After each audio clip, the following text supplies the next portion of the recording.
А еще в Коми один из самых низких в стране показателей по заболеваемости сифилисом. 4,5 случая на 100 тысяч человек. Это данные Минздрава. Среднероссийский показатель, для сравнения, 19,5. Лучше нас ситуация с венерическими болезнями только в Калмыкии и в соседнем Ненецком округе. Врачи считают, положительная тенденция связана не только с развитием медицины, но и более внимательным отношением к своему здоровью со стороны самих граждан. Выросла культура людей, появилось понимание, что лучше избегать случайных связей. Также важно, что с некоторых пор в стандартное обследование включен анализ на сифилис. Превентивные меры, как говорит сексолог Екатерина Макарова, часто выявляют у пациентов недавние контакты из-за появления антител. Они, в свою очередь, долгое время могут находиться в инкубационном периоде и не давать о себе знать. Значит, что нужно делать? Идти нужно в КВД, к венерологу.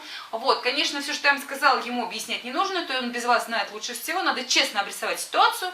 Вот, можно не называть фамилий, сказать, что вот такая ситуация, вот что мне делать. Вам это превентивное лечение проведут. Вот. И если вы пойдете в КВД, они куда-то, еще и справку дадут, что лечение было проведено, что если вдруг все-таки антитела в последующем сформируются и будут показывать, что у вас контакт с сифилитической инфекцией был, то это лечение, то эта справка будет показывать, что вы санированы, то есть вы меры приняли, вы здоровы. Вот что нужно делать. То есть на самом деле, конечно, ситуация это очень неприятная, но она житейская и, как и всякое житейское дело, имеет свое житейское решение.